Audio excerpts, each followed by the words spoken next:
নমস্কার বন্ধুরা, আমি সুরজিৎ। আর আজ আমরা এক্সপ্লেন করব 2006 সালে রিলিজ করা একটি রোম্যান্টিক ড্রামা মুভি, আর এই মুভিটির নাম ক্যাশব্যাক। আজকের মুভিটিতে আমরা এমন একটা ছেলের কথা দেখব যার কাছে একটি সুপার পাওয়ার চলে আসে। সে সময়কে থামিয়ে দিতে পারত, আর সে ওই সময়টিকে থামিয়ে তার মনের মতো যে কোনো কাজ সে করতে পারত, যেটা করার স্বপ্ন সব মানুষই দেখে। এই অদ্ভুত শক্তিটি পাওয়ার পর ওই ছেলেটি কি করে, এটাই আমরা আজকের এক্সপ্লেনেশনে দেখব। So let's start the explanation. এই মুভিটি শুরুতে আমরা একটা ছেলেকে দেখি যার নাম বেন, আর ওর একটি গার্লফ্রেন্ড ছিল যার নাম ছিল সুজি।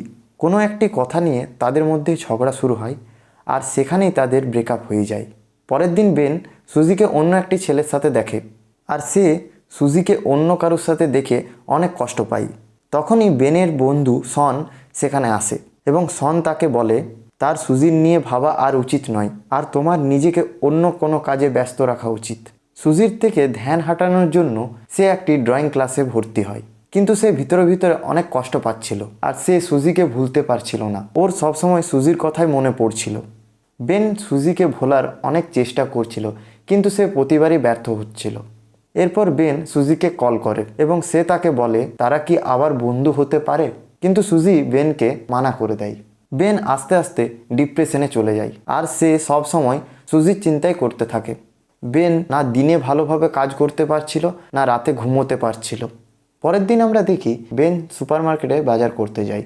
ওখানে বেন একটি লেখা দেখে, যেটাতে লেখা ছিল ওই সুপারমার্কেটে রাতে থাকার জন্য স্টাফের প্রয়োজন। বেন ডিপ্রেশনে ছিল, তাই তার রাতে ঘুম আসতো না। তাই সে সুজির ভাবনা থেকে বেরিয়ে আসার জন্য সেই সুপারমার্কেটের কাজটি শুরু করে, আর সে তার কাজটি নিয়ে এখন ব্যস্ত থাকতে শুরু করে।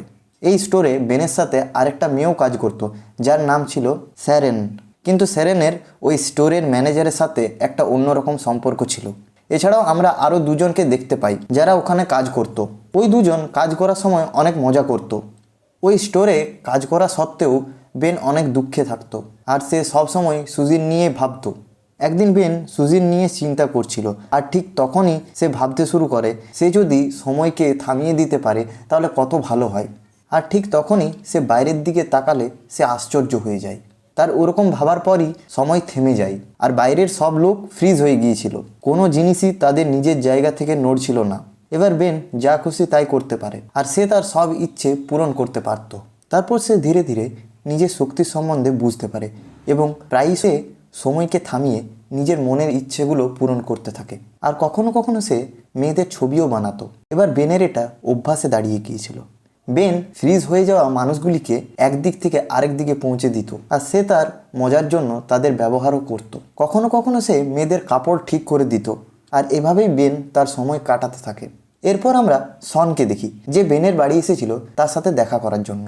শন বেনকে আবার বোঝায় যে তার সুজিকে ভুলে যাওয়া উচিত। বেন শনের কথাগুলো শুনে বিরক্ত হয়ে যায়, আর ঠিক তখনই সে সময়কে থামিয়ে দেয়। পরের দিন শন বেনকে একটা ডিস্কোতে নিয়ে যায়, যাতে ওখানে বেনের কোনো নতুন বন্ধু হয়ে যায়, আর সে সুজিকে ভুলে যেতে পারে। কিন্তু ওখানে বেনের কোনো বন্ধু হয় না।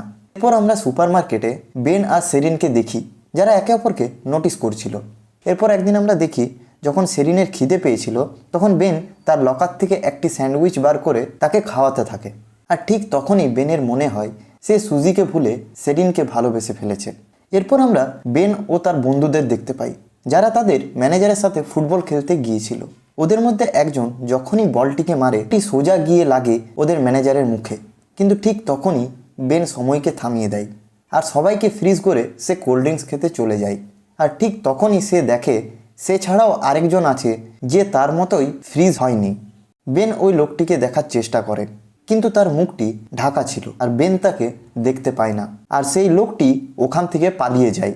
এরপর বেন বুঝতে পারে সে ছাড়াও এরম অনেক লোক আছে যারা সময় থেমে যাওয়ার পরও চলাফেরা করতে পারে। কিছুক্ষণ পর বেন আবার ম্যাচ খেলার জন্য আসে। তারপর যখনই সে সময়টা আবার শুরু করে, সে দেখে ফুটবলটি লাগার জন্য তার বসের নাক থেকে রক্ত বার হচ্ছে। এরপর ম্যাট তার বসকে নিয়ে হসপিটালে যায়, আর অন্যদিকে বেন সেরিনকে কফির জন্য নিয়ে যায়। কফি খাওয়ার পর বেন সেরিনকে তার বাড়ি পৌঁছে দিতে যায়।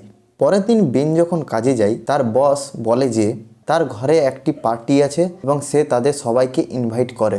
এরপর সেরিন বেনকে জিজ্ঞাসা করে যে সে তার সাথে পার্টিতে যাবে। তখন বেন তাকে হ্যাঁ বলে দেয়। এরপর আমরা বেনকে দেখি সে সেরিনের চিন্তায় মগ্ন হয়ে থাকে।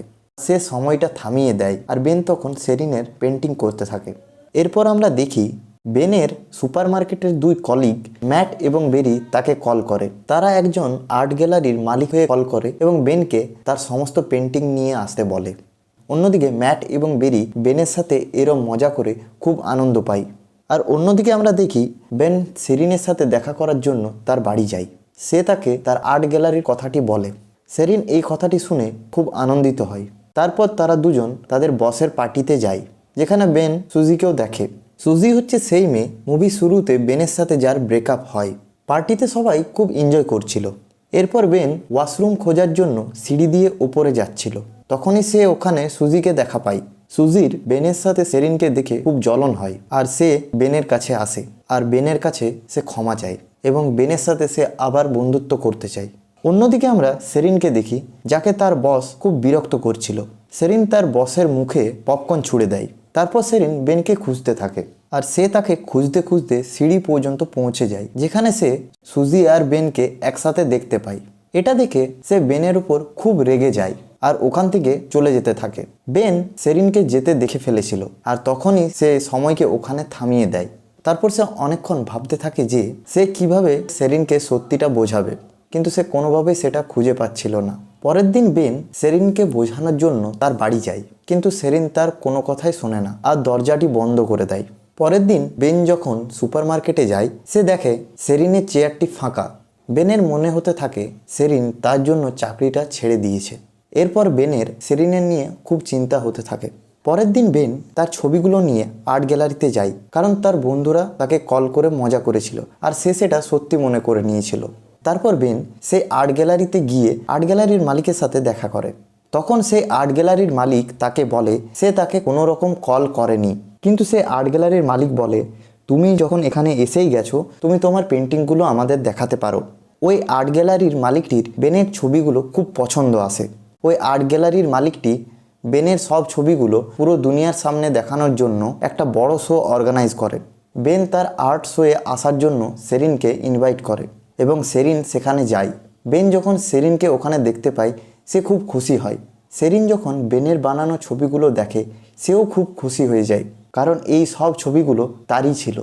এই ছবিগুলো দেখে সে খুব খুশি হয় এবং সে তার সব রাগ ভুলে যায় এবং তাদের মধ্যে আবার বন্ধুত্ব হয়ে যায়।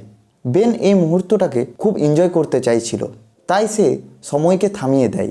কিন্তু এইবারে কিছু আলাদা হয়। এইবার থেমে থাকা সময়ে সেরিনও বেনের সাথে চলাফেরা করতে পারে। এরপর তারা বাইরে যায়। তারা দেখে বাইরে পুরো দুনিয়ার সময় থেমে গেছে। তারা একে অপরের সাথে খুব এনজয় করতে থাকে।